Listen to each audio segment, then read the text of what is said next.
ولی کسے کہتے ہیں؟ یعنی دین ہم تک آیا واسطوں سے، اور واسطے کیا ہے؟ سب سے پہلا واسطہ نبی کا، اس کے بعد جو ہے وہ تابعین کا، پھر تبع تابعین، پھر اسی طرح اولیاء کا واسطہ۔ تو ولی جن کے بارے میں اللہ تعالیٰ ارشاد فرما رہے الا ان اولیاء اللہ لا خوف علیہم ولا هم يحزنون، میرے یہ ولی جو ہے لوگ ہیں نا، ان کو جو ہے وہ کسی قسم کا خوف اور غم نہیں ہوتا، یہ پریشان نہیں ہوتے مشکل کی گھڑی میں۔ ان کے اندر کی طاقت اتنی مضبوط ہوتی ہے کہ ان کو دنیا کا رنج و غم پریشان کر ہی نہیں سکتا۔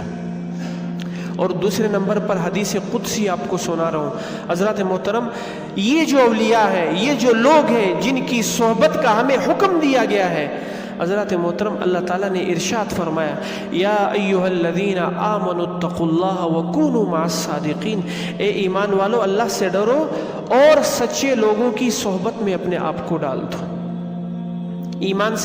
ایمان آتا ہے، ایمان کے بعد اللہ سے ڈرنا آتا ہے، تو یہ ایمان اور اللہ کا ڈر پیدا ہوتا ہے کن لوگوں کے پاس؟ سچے لوگوں کی صحبت میں بیٹھ کر۔ آپ مجھے یہ بات بتائیں، کوئی جو ہے وہ عطر کی دکان میں داخل ہو جائے، وہ عطر نہ بھی خریدے تو اس کو خوشبو آتی ہے یا نہیں آتی؟ اور کوئی گندگی کے ڈھیر سے گزرے، اسے گندگی نہ بھی لگے لیکن گندگی کی اسمیل اور بدبو سے اسے ضرور جو ہے وہ محسوس ہوتی ہے۔ حضرات محترم ایسے ہی اولیاء کی صحبت ہے۔ اولیاء کی صحبت یہ جو ہے انسان کو کیا بنا دیتی ہے؟ کندن بنا دیتی ہے، انسان کو آگے لے جاتی ہے۔ اسی طرح اللہ تعالیٰ نے ہمیں حکم دے دیا کہ نبیوں کے بعد اگر تم نے کسی کی صحبت اختیار کرنی ہے تو وہ میرے ولی ہیں، وہ لوگ ہیں کہ جن کے یقین کی طاقت مضبوط ہوتی ہے۔ حضرات محترم اولیاء کی زندگی ہمارے لیے رول ماڈل ہے۔ اور کیا ارشاد فرمایا حدیث قدسی میں من عاد لی ولیا فقد آذنتہ بالحرب، جس نے میرے ولی سے دشمنی مول لی، جس نے میرے ولی کو ستایا، جس نے میرے برگزیدہ بندوں کو تنگ کیا، فقد آذنت، حضرات محترم یہ اگلی بات آپ سنیں گے تو رونگٹے کھڑے ہو جاتے ہیں، بدن کے بال کھڑے ہو جاتے ہیں۔ کون سی طاقت کہہ رہی ہے؟ جس کے سامنے فرعونی طاقتیں آئی تو ٹکرا کے جو ہے وہ پاش ہو گئی، اور جس کے سامنے قوم عاد جیسی بڑی بڑی طاقتیں آئی اللہ تعالیٰ نے ان کو ریزہ ریزہ کر دیا۔ وہ طاقت رکھنے والی ذات کہہ رہی ہے اگر تم میرے ولی سے دشمنی مول لوگے فقد آذنتہ بالحرب، تو میں اللہ اس کے ساتھ اعلان جنگ کرتا ہوں۔ آؤ تو صحیح میدان میں۔ اب ولی کسے کہتے ہیں؟ حضرات محترم جو ہواؤں میں اڑے، جو سمندر پار کر جائے، وہ ولی نہیں ہوتا۔ ولی کہتے ہیں جو متبع سنت ہو، سنت رسول اللہ صلی اللہ علیہ وسلم پر 100% عمل کرنے والا ہو، وہ ولی ہے۔ جادوگر بھی ہوا میں اڑ جاتے ہیں، بد عقیدہ لوگ بھی جو ہے وہ آپ کو دریا پار کروا دیں گے، یہ اولیاء نہیں ہے حضرات محترم۔ ولی وہ ہوتا ہے کہ جس کی زندگی سنت کے مطابق ہو، جس کا اٹھنا نبی کے طریقے کے مطابق، جس کا سونا نبی کے طریقے کے مطابق، جس کا کھانا نبی کے طریقے کے مطابق، جس کا پینا، جس کے معاملات، جس کا کردار، جس کی زندگی، جس کی معاشرت، جس کی معیشت، جس کا بولنا، یہ جو ہے وہ نبی کے طریقے پر ہوگا، یہ ولی ہے حضرات محترم۔ بظاہر وہ ہمیں عام انسان لگتا ہے، اس لیے ایک بات میں نے پڑھی تھی کہ بعض لوگ عام انسان ہوتے ہیں لیکن اللہ کے ہاں جب وہ ہاتھ اٹھاتے ہیں اللہ ان کے ہاتھوں کو کبھی واپس خالی نہیں لوٹاتے۔ بظاہر وہ عام انسان ہوتے ہیں لیکن جب ان کے ہاتھ اٹھتے ہیں اللہ ان کے ہاتھوں کو خالی واپس نہیں لوٹاتا۔ تو حضرات محترم اللہ تعالیٰ نے ارشاد فرمایا جو میرے ولیوں سے دشمنی مول لیتے ہیں میرا ان کے ساتھ اعلان جنگ ہے۔ ایک اللہ والے گزرے ہیں، ان کے پاس ایک شخص آیا بیعت ہونے کے لیے، بیعت ہو گیا، غالباً 10 سال ان کی خدمت میں رہا۔ 10 سال کے بعد جانے لگا، تو جب جانے لگا تو اللہ والے نے پوچھا کہ تم کیوں جا رہے ہو؟ کہا کہ حضرت میں نے آپ کے اندر کوئی کرامت نہیں دیکھی۔ کہا، انہوں نے بلایا، کہا بیٹھو بیٹا کتنا عرصہ ہو گیا میرے ساتھ؟ تو کہا کہ 10 سال میں نے آپ کے ساتھ گزارے۔ تو حضرت نے کہا کہ ان 10 سالوں میں آپ نے میرا کوئی عمل دیکھا ہو جو سنت کے خلاف ہو؟ تو کہا کہ میں نے کوئی عمل ایسا نہیں دیکھا کہ جو سنت کے خلاف ہو. تو فرمایا اس سے بڑی کوئی جو ہے وہ ولایت ہو سکتی ہے، اس سے بڑی کوئی کرامت ہو سکتی ہے؟ ویسے تو مچھر بھی اڑتے ہیں ہوا کے اندر، اگر میں اڑ جاؤں گا تو میرے اور مچھر میں کیا برابری ہے؟ مکھیاں بھی ہوا میں اڑتی ہے، حالانکہ مکھی ایک گندی چیز ہے جس کو ہم اپنے بدن سے بھی اڑا دیتے ہیں. حضرات محترم، اولیاء کی صحبت کیا ہے؟ یہ انسان کو جو ہے وہ کندن بنا دیتی ہے، انسان کو انسان کی حقیقت سے آشنا کر دیتی ہے کہ ہم کس مقصد کے لیے دنیا میں آئے. السلام علیکم ورحمۃ اللہ وبرکاتہ. میرے مسلمان بھائیوں، آج ہم اور آپ جن حالات سے گزر رہے ہیں بہت نازک ہیں. اللہ تبارک و تعالیٰ کی طرف خصوصی رجوع اور توجہ کی ضرورت ہے. اس میں مختلف چیزوں کا اہتمام کیا جائے. ایک تو یہ کہ گھر کے ہر فرد کی طرف سے صدقہ نکالا جائے. کوئی بڑی مقدار ضروری نہیں ہے، جس کی جو حیثیت ہو اس کے مطابق. گھر میں 5 افراد ہیں تو 5 کی طرف سے، 10 ہیں تو 10 ہی کی طرف سے، سب کی طرف سے صدقہ نکالا جائے. دوسرا، توبہ اور استغفار کا خوب اہتمام کیا جائے. کثرت سے چلتے پھرتے استغفر اللہ الذی لا الہ الا هو الحی القیوم واتوب الیہ، اس کو پڑھنے کا اہتمام کیا جائے. اور اللہ تعالیٰ کی طرف خصوصی توجہ کی جائے، اللہ سے مانگا جائے کہ اللہ اس بلا کو محض اپنے فضل سے اٹھا لے، اور اللہ تعالیٰ اپنے فضل سے ہم پر اپنا کرم فرمائے. دل سے دعا کرتے ہیں. اور کثرت سے درود شریف کا بھی اور استغفار کا بھی اہتمام ہو. سب کو متوجہ کیا جائے. گھر کے تمام افراد اس کی طرف توجہ کریں، اور بندوں کے حقوق اگر کہیں باقی ہیں تو ان کو ادا کرنے کی کوشش کی جائے پوری. اللہ تعالیٰ ان حقوق کی ادائیگی کوتاہی کی ان حقوق کی ادائیگی میں کوتاہی سے ہماری حفاظت فرماوے. اور سیرت کی کسی بھی کتاب کی تعلیم گھر میں ہو، ہر گھر میں سیرت کی کسی بھی ایک کتاب کی تعلیم کا سلسلہ جاری کیا جائے. اللہ اس کی برکت سے اس بلا کو اٹھا لے. السلام علیکم ورحمۃ اللہ وبرکاتہ. حدیث میں آتا ہے کہ آدمی اپنے بھائی کے لیے جب غائبانہ دعا کرتا ہے تو فرشتے اس کی دعا کے اوپر آمین کہتے ہیں، اور والا کا مثلہ، کہ اللہ اس کی دعا قبول فرما اور اس کو بھی یہی نعمت عطا فرما. حضرت مولانا محمد عمر صاحب پالن پوری رحمۃ اللہ علیہ تو فرماتے تھے کبھی کبھار کہ بھئی ہماری جو اپنی حاجت ہوتی ہے تو اس وقت میں تو یہ کرتا ہوں کہ میرے احباب اور متعلقین میں ایسی جس کی حاجت ہوتی ہے ان کے لیے دعاؤں کا اہتمام کرتا ہوں، تاکہ فرشتے اس پر آمین بھی کہیں، اور ہماری حاجت کے لیے وہ بھی. ہم مقروض ہیں تو اپنے مقروض دوستوں کے لیے دعا کا اہتمام کریں تو دعا فرشتے آمین بھی کہیں گے، اور کہ اللہ اس کے بھائی قرض کو ادا کروا دے. تو بہرحال ایک تجربے کی بات کہہ دوں آپ کو کہ آپ کی دعائیں اس کے نتیجے میں قبول ہوں گی.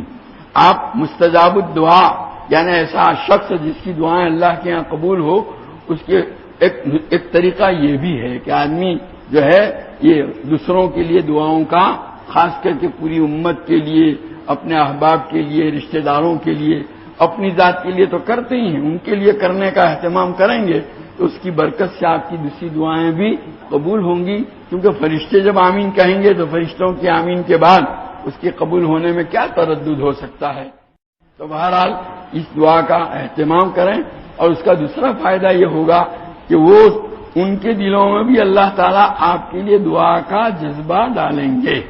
آپ اپنے رشتہ دار کے لیے، بھائی کے لیے، اپنے دوست کے لیے دعا. دیکھو ابھی کوئی دوست آ کے آپ کو یہ نہیں کہے گا کہ میں آپ کے لیے دعا کرتا ہوں. تجربہ کر کے دیکھ لو. آپ اپنے ان دوستوں کا نام لے کر ان احباب کے لیے دعا کا اہتمام کریں تو کچھ دنوں کے بعد جب ان کی ملاقات ہوگی تو وہ آپ کو یوں کہیں گے میں آپ کے لیے دعا کرتا ہوں، نام لے کر دعا کرتا ہوں. یہ اس کے دل میں آپ کے لیے دعا کا جذبہ کس نے ڈالا؟ اللہ نے ڈالا. کیوں ڈالا؟ کیونکہ آپ نے اس کے لیے دعا کا اہتمام کیا. تو ایک آپ کا دوست بیمار ہے، ہسپتال میں داخل ہے، تو وہ آپ سے امید رکھتا ہے. بھلے وہ سمجھتا ہے کہ میرے دوستوں کو جب پتا چلے گا کہ یہ بیمار ہے تو ضرور میرے لیے دعا کرے گا اور ہم جاننے کے باوجود دعا کا اہتمام نہ کریں تو گویا جو توقع اس نے ہم سے رکھی تھی اس توقع میں ہم پورے نہیں اترے۔ تو حقیقت تو یہ ہے کہ اس کا فائدہ یہ ہوگا کہ اللہ تعالیٰ ان لوگوں کے دلوں میں بھی آپ کے لیے دعا کے جذبات کو پیدا فرمائیں گے اور فائدہ دوہرا ہو جائے گا آپ کا۔ السلام علیکم ورحمۃ اللہ وبرکاتہ۔ ایک مسئلہ پیش خدمت ہے کہ کیا نماز کے دوران آنکھ بند کر کے نماز پڑھنا درست اور جائز ہے؟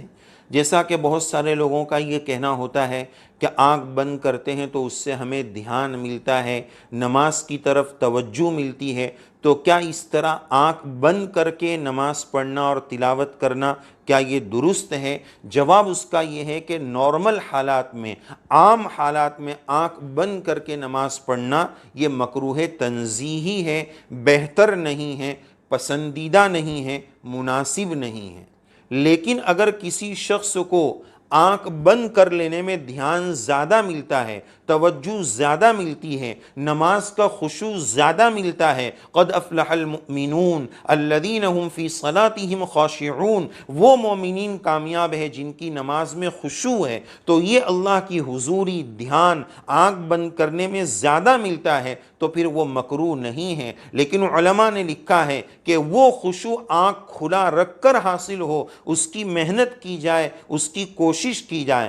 آنکھ بند کر لینے کی گنجائش اس وقت ہے جب کہ اس میں دھیان ملتا ہو، اس وقت گنجائش ہے، لیکن اس میں بھی بہتر یہ ہے کہ کوشش اور محنت اس کی جائے کہ آنکھ کھلی ہونے کی حالت میں بھی اللہ کا دھیان اور اللہ کا تصور اور نماز کا خشوع مل جائے۔ اور اگر کوئی آنکھ بند کر کے اس لیے نماز پڑھتا ہے کہ مجھے دھیان زیادہ ملے گا، تو یاد رکھنا چاہیے ایک اعتبار سے اور بھی وہ بہتر نہیں ہے، اور وہ یہ ہے کہ قیام کے دوران نگاہ سجدے کی طرف رکھنا سنت ہے، تو اگر وہ آنکھ بند کر کے نماز پڑھے گا تو وہ خشوع تو اس کو مل جائے گا، لیکن اس کی یہ ایک سنت چھوٹ جائے گی، تو اس ترک سنت کی وجہ سے بھی وہ بہتر اور مناسب نہیں ہے۔ اس لیے بہتر یہی ہوگا کہ اللہ کا دھیان سنت طریقے پر آنکھ کھلا رکھ کر کیسے ہمیں نصیب ہو جائے اس کی ہم کوشش کریں، اس کی ہم محنت کریں۔ اللہ عز و جل ہم سب کو نماز کا خشوع نصیب فرمائے، اپنی یاد والی نماز اللہ تعالی ہم سب کو پڑھنے کی توفیق عنایت فرمائے، آمین یا رب العالمین۔ السلام علیکم ورحمۃ اللہ وبرکاتہ۔ محترم ناظرین و سامعین، رمضان المبارک کی مبارک بہاریں چل رہی ہے، اور ابھی انشاءاللہ اس رمضان المبارک کا آخری جمعہ ہمارے دیار میں غالباً 28ویں روزے کو آ رہا ہے، اور بعض مقامات پر 27ویں روزے کو جمعہ ہے۔ تو اس جمعہ کو عامتاً بہت زیادہ اہمیت دی جاتی ہے، اور اس کو جمعۃ الوداع بھی کہا جاتا ہے، اور اس تعلق سے کچھ بے احتیاطیاں اور کچھ غلط باتیں بھی سوشل میڈیا کی برکت سے، یا یوں کہیے اس کی نحوست سے، اس طرح کی کچھ غلط باتیں بھی پھیل جاتی ہے اور چل جاتی ہے۔ مثلاً یہ کہا جاتا ہے کہ اس دن جمعۃ الوداع کو، رمضان کے آخری جمعہ میں جو کپڑا پہنیں گے اس کا حساب نہیں دینا ہے، اس دن روزہ رکھیں گے تو اس دن کے روزے کا ثواب زیادہ ہے۔ بلکہ اس سوشل میڈیا کے دور میں واٹس ایپ پر اور دوسری سائٹس پر جو چیٹس اور میسیجز چلتے ہیں، بہت تیزی کے ساتھ ہر آخری عشرے میں ہر سال ایک میسیج گھومتا ہے کہ جو آخری جمعہ کو 4 رکعت نماز فلاں فلاں فلاں ترتیب سے پڑھے گا، پتہ نہیں وہ ترتیب بھی کہاں سے آئی، کس نے بنائی، وہ 4 رکعت اس ترتیب سے پڑھے گا تو اس کے 70 یا پتہ نہیں کتنے سال کی نمازیں معاف ہو جائے گی۔ وہ 4 رکعت پڑھنے سے پوری زندگی کی نمازیں معاف ہو جائے گی۔ اور افسوس یہ ہے کہ اس بات کو ان میسیجز میں رسول اللہ صلی اللہ علیہ وسلم کی ذات اقدس کی طرف اس کی نسبت کر کے بیان کیا جاتا ہے، جو بہت افسوس کے قابل ہے، جبکہ رسول اللہ صلی اللہ علیہ وسلم نے یہ بات ارشاد فرمائی ہے، کہ من کذب علی متعمدا فلیتبوأ مقعدہ من النار۔ حدیث شریف کا خلاصہ یہ کہ جو مجھ پر جھوٹ اور بہتان باندھے گا، یعنی جو بات سرکار نے نہیں فرمائی اس کی نسبت اگر کوئی حضور کی طرف کرے گا، اس کو چاہیے کہ اپنا ٹھکانہ جہنم میں بنا لے۔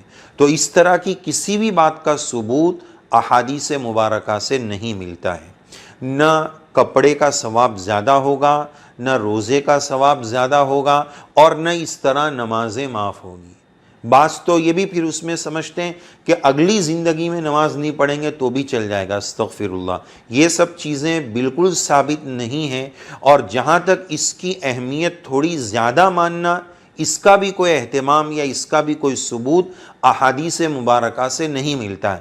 ہاں اتنی بات ہے کہ دو فضیلتیں ایک ساتھ جمع ہوئی ہیں کہ رمضان بھی ہے جو تمام مہینوں کا سردار ہے، اور جمعہ بھی ہے جو تمام دنوں کا سردار ہے۔ وہ تو چاروں جمعہ میں یہ بات بھی تھی، لیکن اب اس سال کے رمضان کی یہ دونوں فضیلتیں ایک ساتھ یہ آخری مرتبہ ہیں، تو اس کا کوئی ایکسٹرا مقام اور مرتبہ احادیث مبارکہ سے اس کا کوئی خاص ثبوت نہیں ملتا ہے۔ یہ سب جہالت کی باتیں ہیں۔ اس طرح کی جو چیزیں واٹس ایپ پر اور لوگ پھیلاتے ہیں یہ بہت بڑا گناہ ہے۔